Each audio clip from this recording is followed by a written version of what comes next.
Viendo la película uno se pregunta qué da más miedo, si hacer la Ouija o ese Madrid gris de los años 90. No sé si tú te lo habías planteado así. Hombre, no creo yo que Madrid de mucho miedo, ¿no? A mí, nosotros hemos hecho esta película que hemos bautizado un poco medio entre broma como gótico vallecano, porque nos gustaba mucho esa combinación de elementos sobrenaturales pero ambientados en una realidad muy reconocible, ¿no?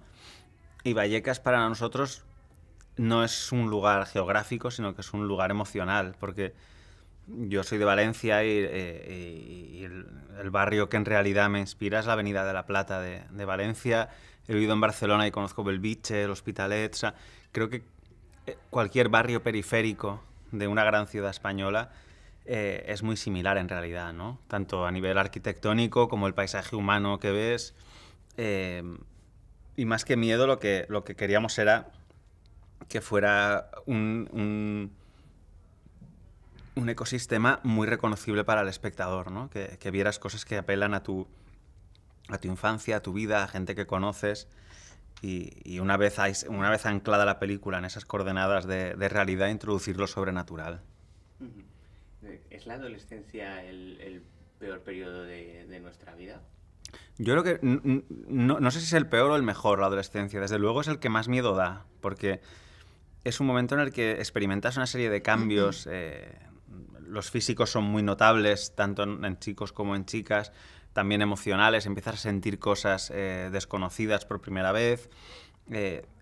¿Sabes? También a nivel físico pues te salen pelos, te cambia la voz. A las chicas pues su cuerpo evidentemente cambia. Y en el caso de una adolescente como Sandra o como Verónica, lo que más cambia es la manera en que los demás te miran y cómo se comportan contigo, ¿no? Los chicos, los adultos, de repente pasas a ser un centro de atención y sientes que es porque el mundo cambia porque tú estás cambiando. Y esa falta de control sobre quién tú eres, sobre tu cambio, no sé si da miedo, pero desde luego da vértigo, ¿no? De repente eres consciente de que ya no eres la persona que eras hacía apenas unos meses. Ujú. Con estas películas de terror, siempre que se asocia un poco a casos paranormales, y aquí pasa lo mismo, parece que la religión es la única que tiene una cierta respuesta a todo esto, que es algo que se ha perdido ahora, ¿no?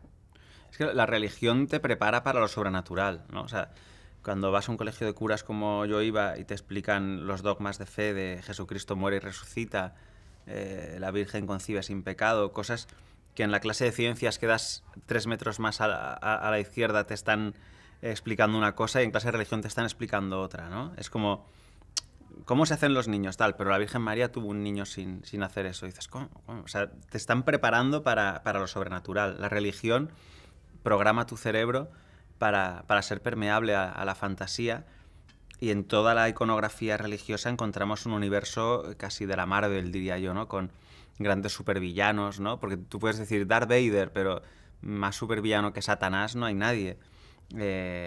Los superpoderes del Capitán América o de Spider-Man no son nada comparados con multiplicar panes y peces o con esos mártires a los que fríen en aceite hirviendo y no sienten el dolor. O sea, todo lo que es lo que rodea a la tradición católica, creo que te está entrenando para que lo sobrenatural forme parte de tu vida. Ujú.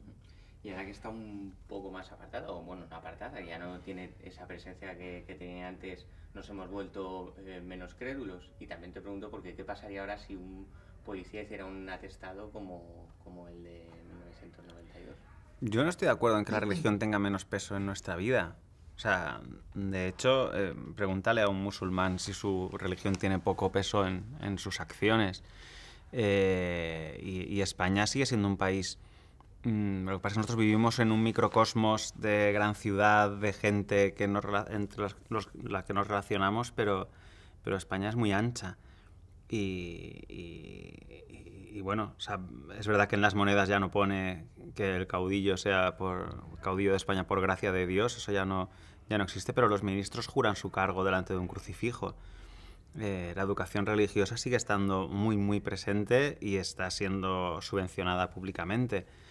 Yo creo que la religión no deberíamos menospreciar la impronta que tiene en nuestra vida diaria y es sobre todo en nuestra cultura y en nuestros valores y en nuestra manera de entender el mundo. Y es que has dicho otra cosa después Sí, si somos menos crédulos y lo del atestado policial, sí. Sí. ¿Qué se pensaría hoy? Claro, es muy impresionante del caso Vallecas que exista una hoja oficial con un sello de la policía en la que un inspector dice yo he visto esto. Eso realmente es lo que resulta muy, muy llamativo de este caso. No ha vuelto a ocurrir, ni había ocurrido antes.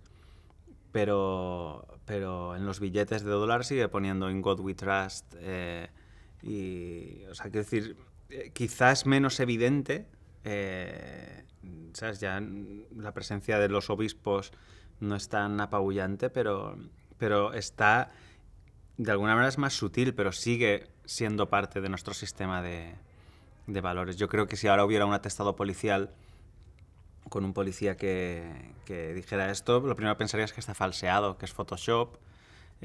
O sea, sí que quizá lo que ha habido es un escepticismo o una falta de fe nuestra en todo lo que se cuenta, ¿no? O sea, aparece cualquier noticia en Twitter y sabes que no te la puedes creer, que evidentemente es mentira. Todo lo que aparece en redes es falso. O sea, eso, pues, te das cuenta y eso genera... Quizás sí que nos hemos convertido en menos crédulos o en más escépticos o en menos naif. Y no creo que eso sea necesariamente bueno. Paco, con REC, digamos que inaugurasteis como una especie de con Balagueró, de boom del cine de terror español o fantástico, como quieran llamar. ¿Se ha deshinchado eso un poco ahora o crees que se ha podido mantener? Bueno, es que hubo un año muy concreto, que fue el 2007, donde nosotros estrenamos REC y había estrenado J El Orfanato, y en la coexistencia en cartelera de esas dos películas de repente produjo una especie de espejismo de que era un buen momento para el terror español, ¿no? Y evidentemente ese año lo fue. Luego ha habido siempre hay experiencias, ¿no? Estuvo después Los ojos de Julia.